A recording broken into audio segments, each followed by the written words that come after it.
Bwana, awali ya yote leo ni kumshukuru Mwenyezi Mungu. Leo ni siku ya Jumatano karimu. Sawa, ni Jumatano ambayo tumeamka vyema. Nadhani leo wana Simba ni siku ya kwenda kufly. Leo ni siku ya kwenda kukaa kileleni. Tunaenda kukaa kileleni kama Mwenyezi Mungu akipenda. Tunaenda kukaa kileleni leo na tayari tunaelekea katika kunyatia nini? Ule ubingwa wetu. Kwa hiyo wana Simba, tuelekeze dua zetu Morogoro, uwanja wa Jamhuri juu ya timu yetu. Tunacheza na Mtibwa. Kama mnavyofahamu, Mtibwa katika mechi ya kwanza alitusumbua, tulitoa na sare, umeelewa bwana, Meja Samuyo ya goli 1-1. Lakini hii mechi ya pili tuna jambo letu, na tulifanya maboresho makubwa sana katika kurekebisha kosi chetu. Waliingia kina Aura, wameingia katika kina Libe Segwe, wameingia kina Jibri Kasal, wameingia kina Ismail Tule, wameingia Kibabage, wameingia nani? Kratos Chota Mwamba Chama, na tayari Mpanzu naye vile vile amesha saini mkataba mpya, naye amekuwa kama ingizo jipya. Leo katika kuwashughulikia Mtibwa, Steve Becker ataenda na kikosi kifuatacho.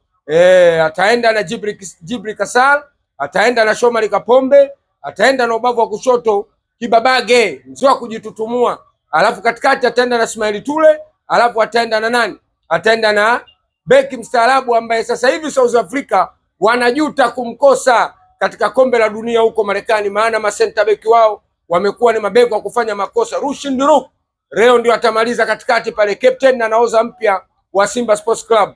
Kulia atandaribe Segwe, kushoto Aura Chama, Mpanzu atakaa juu, afu midfield pale Arasane Kante. Hiyo ndo Simba leo itakoenda kuanza na nini? Na Mtibwa. Tumwangalie yoyote. Alafu shughuli nzima tumemwachia mzee Baresa na Azamu yake. Leo anatakiwa akaiheshimishe Azam. Leo anatakiwa akaitafutie Azam matokeo ili wapate kupata mashabiki. Ni mashabiki wapya na mashabiki bora. Kwani mashabiki bora huwa wanapatikana kwa timu zilizokuwa zimekaa katika mpango wa kimpira.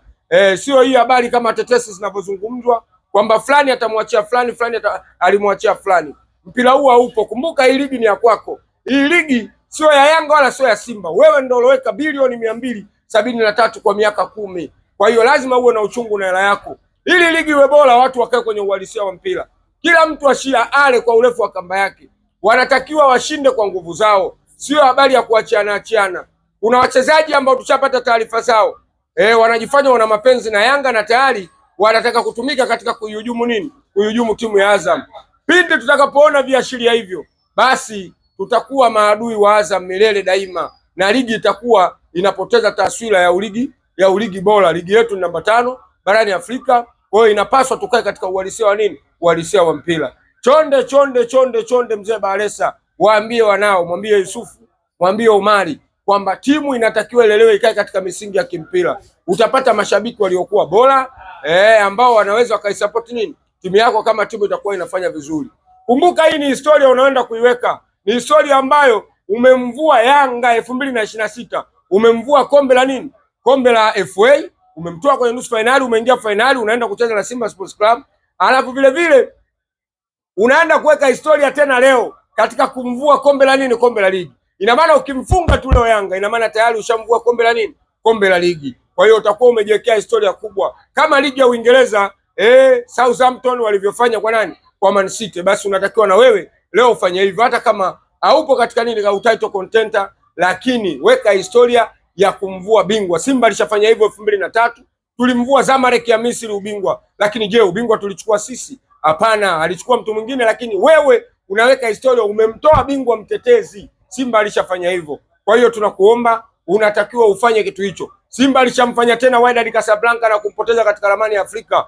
Mpaka sasa hivi hajarudi kwa sababu alitolewa na nani? Na Simba. Kwa hiyo na wewe nenda kaeke historia hiyo, utakuwa ni mkubwa. Ibenge, najua wewe ni mwalimu mkubwa. Usikubali hata mara moja leo ukazalilishwa na mwalimu mdogo Morini. Pindi leo Yanga atakapokufunga, tafsiri yake wewe ukubwa wako Afrika, kafu wanauangalia, utakuwa tayari umeshafanya nini? Umeshapotea. Kwa hiyo tunaomba mashabiki wa Simba, dua zetu tuelekezee Morogoro, na dua zetu vile vile tuelekezee wapi?